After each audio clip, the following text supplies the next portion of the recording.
Magandang araw sa iyo, kaibigan. Ito pong muli si William, ang kaibigan mo na may kapansanan. Narinig mo na ba yung old classic rap na nagsasabing, gusto kong bumait pero di ko magawa, na sa Diyos ang awa, na sa tao ang gawa. Break it down, yo. Hindi ako masyadong maalam mag-rap, kaibigan. Subalit ang topic kasi natin today ay may kinalaman sa pagbabago. Gusto kong magbago, saan ba ako magsisimula? Hayaan bigyan kita ng 3 tip or payo na sana'y makatulong sa iyong pagbabagong buhay. Una is to pray for a changed heart.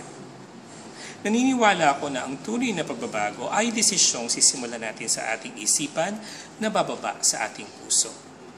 At sa tulong ng dalangin sa Diyos na makapangyarihan, walang bagay ang hindi mo kayang simulan. Now, hayaan mo manalangin ako para sa iyo, kaibigan. Sabayan mo ako.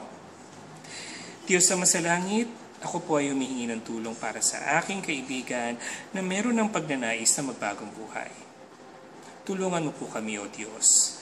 Kami na mga taong marurupok ay humihingi ng kapangyarihan at lakas para tulungan kami magbagong buhay at maitama na ang aming mga maling gawin. Sa pangalan ng Diyos Anak na si Jesus, alam namin na kaya namin ito because nothing is impossible with God. Amen. At amen. Ang aking pangalawang payo sa iyo, kaibigan, ay dagdag bawas. Now remember and understand na kapag ikaw ay nagbabagong buhay, particularly na may kinalaman sa bisyo, meron kang tatanggalin sa iyong sistema na nakasanayan na nito. And to make it sustainable, kailangan palitan natin ito ng mga bagong bisyo or gawi na makatutulong sa ating katawan. Halimbawa, kung ikaw ay nakasanay na magsigarilyo at ang iyong bibig ay laging may laman, pwede kang magsimula sa candy o sa mga nicotine patch. Pwede rin na maging abala ka sa pagluluto or sa pag-gym or anything that would distract you from your old habits.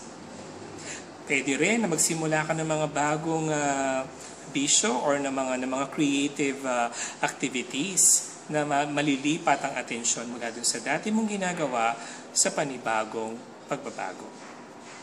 Pangatlo at huli kong payo ay may kinalaman sa long-term vision o yung pangarap ukol sa hinaharap.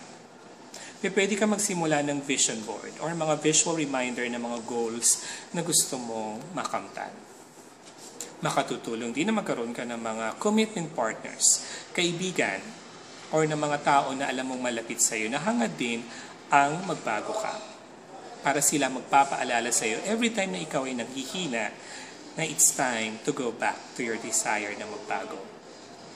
Now, alam ko hindi ito madali, kaya nga meron akong t-shirt reminder that tells you that all things are possible.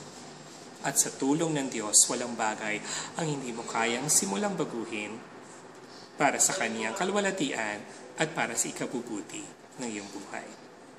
Hanggang sa muli, kaibigan.